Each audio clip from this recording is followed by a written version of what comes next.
Anda kembali di MNC News Now dan masih bersama kami ada Pak Yusuf Warsim, anggota Kompolnas, dan juga Pak Bambang Rukminto, pengamat kepolisian ISES.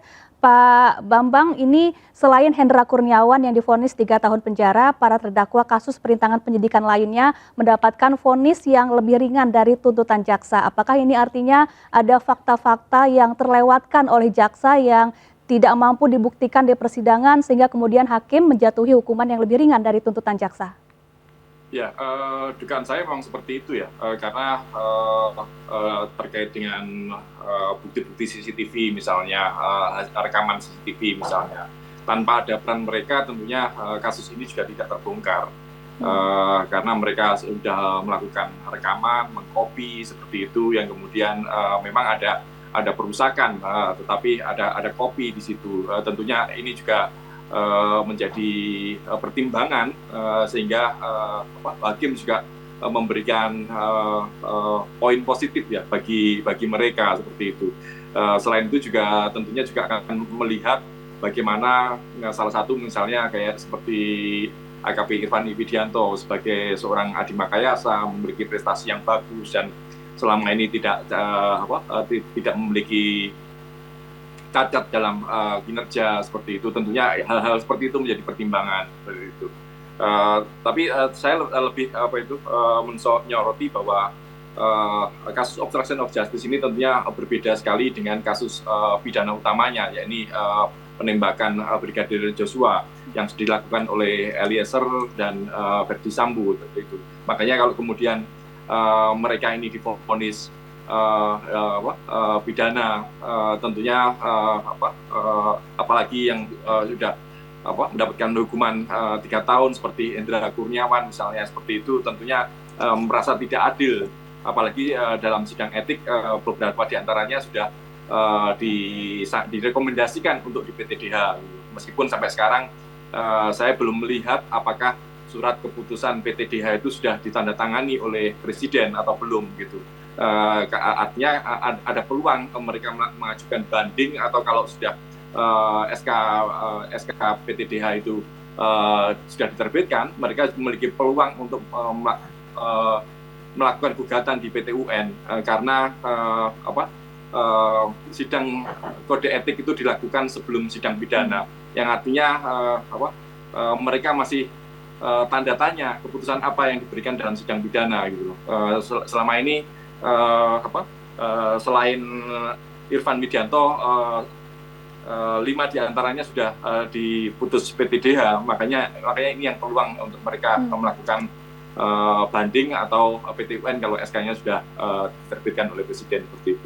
Baik, jadi artinya masih ada peluang melalui gugatan ke PT UN terkait vonis PTDH dalam sidang etik mereka ya Pak Bambang ya, agar mereka bisa kembali berkarir di institusi Polri.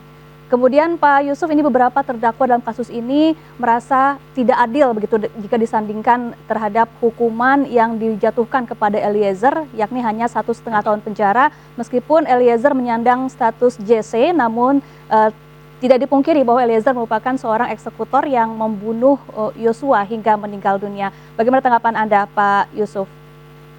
Ya, baik.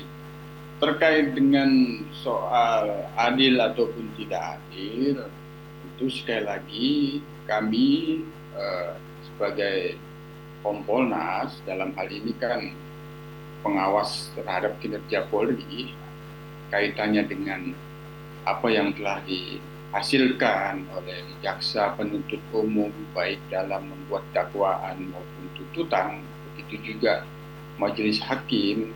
Tentu ini harus kita hormati, sementara pengadilan sendiri menjadi lembaga untuk mencari keadilan. Apabila memang dirasa putusan dan vonis tersebut belum adanya keadilan bagi para terdakwa, kan masih ada upaya hukum untuk tingkat banding, dan itu kan dapat dilakukan.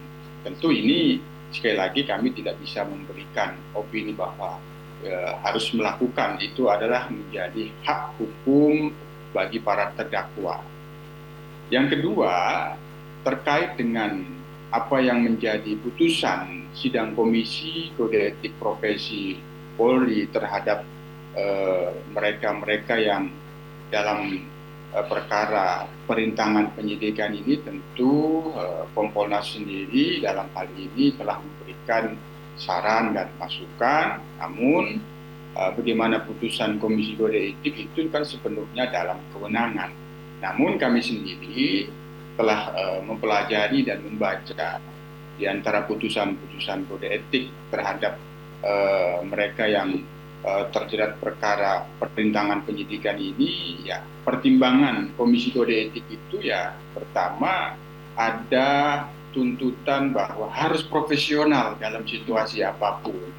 Dalam menjalankan tugas, apalagi kalau itu penyidik, norma, larangan dan kewajiban penyidik itu jelas di dalam kode etik profesi. Itu yang dituntut, profesionalismenya. Seorang penegak hukum apabila melakukan satu pelanggaran merintangi penyidikan, maka itu memperberat. Nah, itu kan kondisi yang memperberat. Tentu ini tidak diharapkan oleh masyarakat.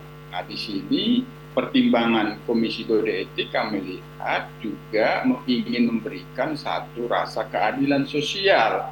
Karena yang dilihat itu dalam kapasitas sebagai anggota Polri, apalagi dia menjalankan fungsi penyidikan, maka ini memperberat gitu.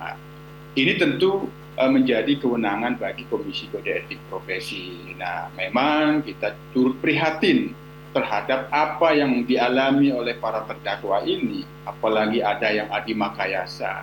Memang seharusnya masih punya dengan prestasi yang begitu, mengapa harus seperti ini? Tapi itulah yang sudah terjadi, maka kami Kompolnas tentu tetap harus menghormati Komisi Kode Etik Profesi dengan segala tuntutan dan sudah memberikan pertimbangan. Apabila dirasa itu tidak adil, kan ada banding dan diantaranya kan masih ada proses banding. Nah, hanya sesuai dengan peraturan perundang-undangan berdasarkan PP nomor 1 tahun 2003 yang berpangkat Komisaris Besar Polisi paling rendah itu memang kan kewenangannya ada pada Presiden untuk peresmian pemberhentiannya. Tapi kalau berpangkat AKBP ke bawah itu ada pada kewenangan Kapolri ketika terkait dengan PTDH. Jadi kalaupun ada upaya hukum lain, katakan tun, tentu yang berpangkat AKBP ke bawah, maka objek tunnya ada pada keputusan